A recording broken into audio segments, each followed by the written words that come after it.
Ascensor sin botones. Nunca había pensado demasiado en los ascensores, hasta esa noche. Trabajo en una oficina que cierra tarde y suelo ser de los últimos en salir. El edificio tiene 11 plantas y el único ascensor es antiguo, con paredes metálicas y un espejo pequeño en el fondo. Nunca lo había visto como algo extraño, hasta que una madrugada, bajando solo, me di cuenta de un detalle que me había pasado por alto toda la vida. El panel de botones estaba incompleto. Solo quedaban el 1, el 3 y el 7. Nadie parecía darle importancia. Yo había asumido que las demás plantas tenían acceso restringido y nunca pregunté. Aquella noche estaba agotado. Eran más de las 2 y el silencio en los pasillos era tan denso que me parecía escuchar mi propia sangre circulando. Entré en el ascensor, marqué el 1 y me dejé caer contra la pared. El ascensor bajó, como siempre, pero cuando se detuvo, la puerta se abrió a un pasillo que no reconocí. Al principio pensé que había presionado mal el botón, pero revisé el panel. La luz roja marcaba el 1. Y sin embargo, delante de mí se extendía un pasillo estrecho, iluminado por tubos fluorescentes que parpadeaban. El suelo estaba cubierto de baldosas blancas, algunas rotas. Di un paso fuera. El aire olía a humedad y algo más, un hedor agrio, como a hierro oxidado. El pasillo no estaba en ninguna planta del edificio. Volví a girarme para entrar al ascensor.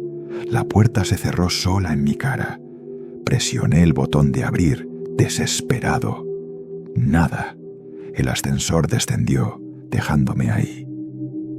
Seguí andando por el pasillo, aunque cada pocos metros tenía que recordarme en voz baja que no había nada raro, que los edificios viejos crujen, que el eco no significa nada. El fluorescente del techo empezó a zumbar con ese sonido eléctrico que se mete bajo la piel, y al final del corredor vi la señal verde de salida. Me alivió pensar que ahí terminaba todo, que una bocanada de aire fresco acabaría con esa opresión. Pero la puerta no llevaba a la calle. Se abría hacia una rampa en espiral que descendía, una de esas que conectan con el aparcamiento subterráneo. Tuve la tentación de dar media vuelta, pero mi lógica me traicionó. Si había alguien siguiéndome, volver al pasillo era encajonarme. Bajar al parking, por oscuro que estuviera, me ofrecía más espacio para escapar si hacía falta. El olor a gasolina vieja y humedad me golpeó en la cara al pisar el primer tramo de cemento. Bajé con cuidado, oyendo mis pasos resonar en el vacío. En la primera planta no había coches, solo manchas de aceite secas y un par de tubos fluorescentes parpadeando. Todo parecía normal, aunque demasiado quieto, como si hasta el polvo se hubiese quedado inmóvil. No sé por qué me detuve frente a la puerta de emergencia. Tenía un cristal sucio que devolvía mi reflejo de forma distorsionada. No era nítido, pero bastó para incomodarme. Parecía moverse un segundo después que yo. Intenté reírme de mí mismo. Es el parpadeo de la luz, pensé. Pero la sensación era otra, más física, como si me observaran desde detrás del vidrio. Y entonces recordé que aún quedaban 2 plantas bajo mis pies, y que por algún motivo estaba bajando hacia ellas. Seguí bajando por la rampa, intentando mantener un ritmo constante, aunque cada paso me parecía más sonoro que el anterior. El aire se volvía más espeso, con un olor a humedad que me recordaba a sótanos olvidados, donde nada entra ni sale en años. La segunda planta estaba aún más vacía, ni un solo coche, solo columnas pintadas con franjas amarillas descoloridas y restos de basura acumulada en las esquinas.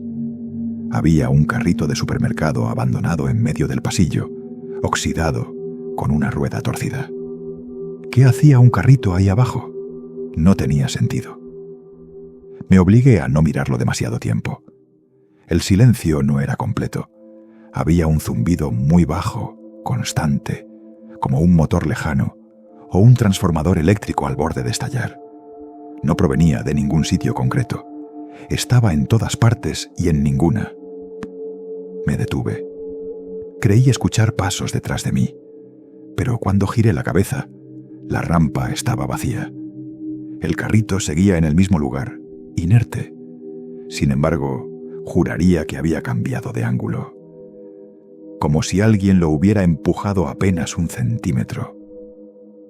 Noté mi propia respiración acelerada rebotando contra las paredes. Intenté convencerme de que era sugestión, de que el cerebro, cuando tiene miedo, busca patrones. Eso explicaba lo del reflejo en el cristal, lo del carrito, lo del zumbido. Lógica pura. Y con esa lógica bajé al 3er sótano. La oscuridad allí era casi absoluta.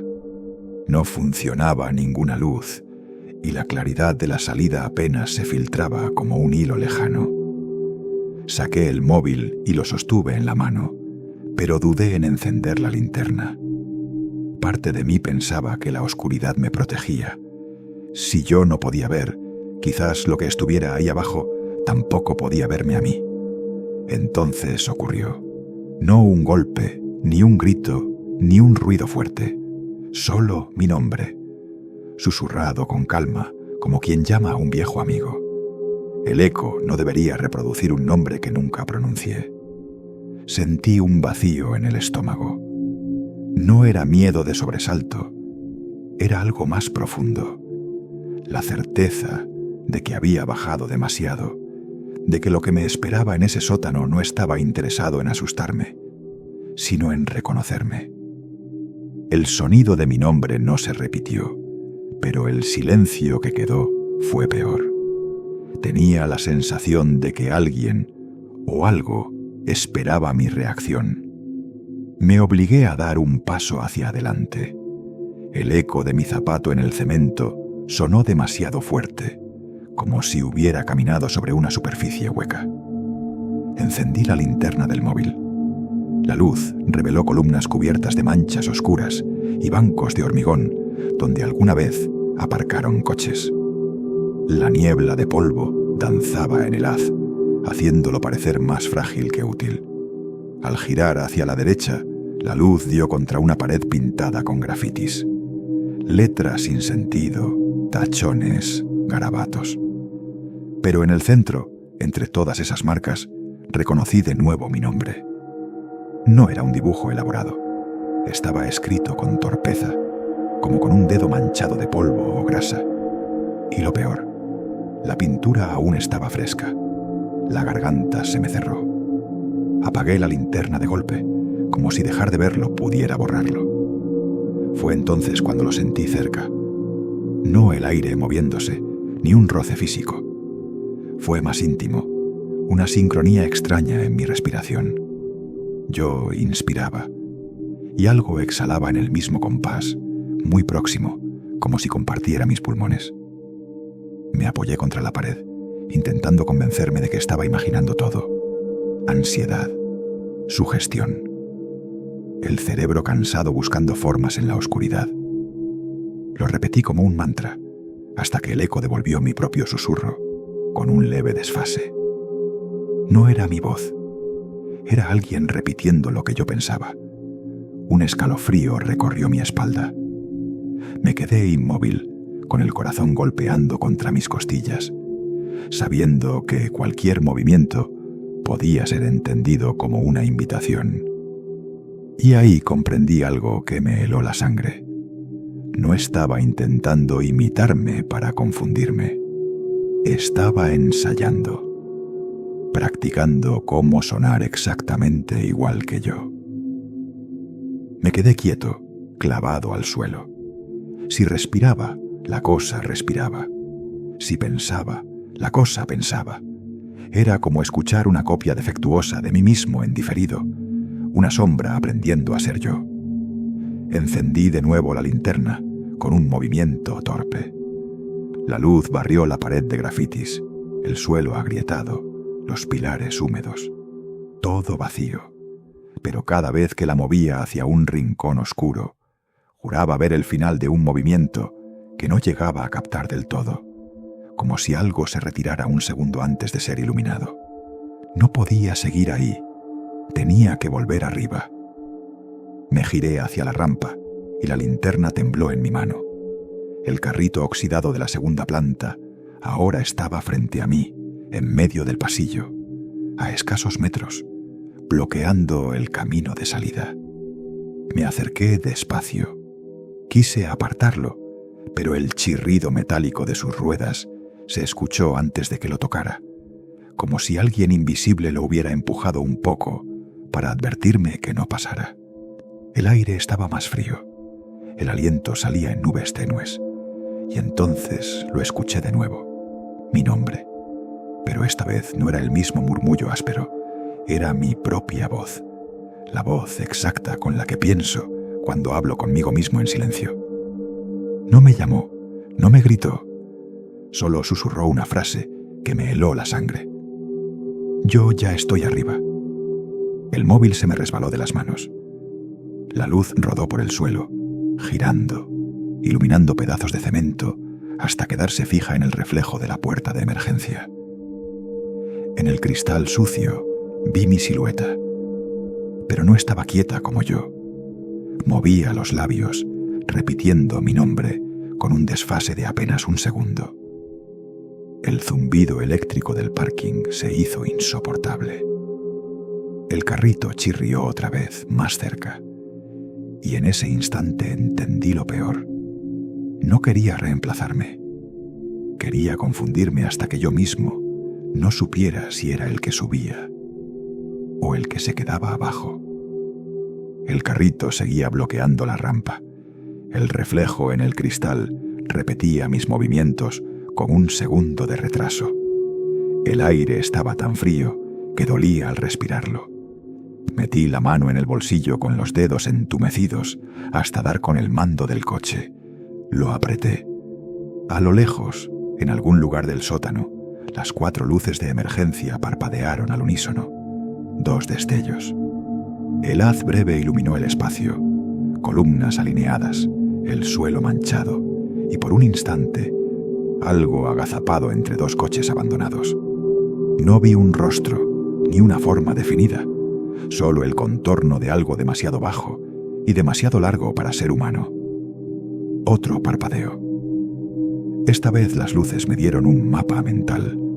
3 columnas, un pasillo estrecho y el coche esperándome al fondo, con su silueta recortada en la penumbra. Tenía que correr. Guardé el mando y me lancé hacia adelante. El chirrido del carrito sonó a mi lado, aunque yo no lo había tocado. Las ruedas parecían arrastrarse solas, persiguiéndome. Las luces parpadearon una vez más, y juraría que la distancia al coche no disminuía, como si el espacio mismo se estirara para mantenerme lejos. El eco de mis pasos no era único. Había un segundo ritmo, más rápido, más irregular, como si alguien descalzo me siguiera muy de cerca. El coche volvió a parpadear. Estaba ahí, a pocos metros. Con las manos temblando, apunté el mando hacia él, pero en el destello final vi algo que me quebró por dentro. En el asiento del conductor, mi silueta. Yo mismo, inmóvil, con la cabeza ladeada como esperando. El coche desbloqueado sonó con un clac metálico. Me lancé hacia la puerta trasera, decidido a entrar y largarme de una vez. La oscuridad se cerró tras de mí como un telón. El último destello de las luces reveló 2 realidades al mismo tiempo. Yo tirando de la manilla con desesperación y mi reflejo en el cristal de la ventanilla, sonriendo antes que yo. El sonido de las cerraduras cambió. Un clic seco. No sabría decir si el coche se abrió o me encerró para siempre.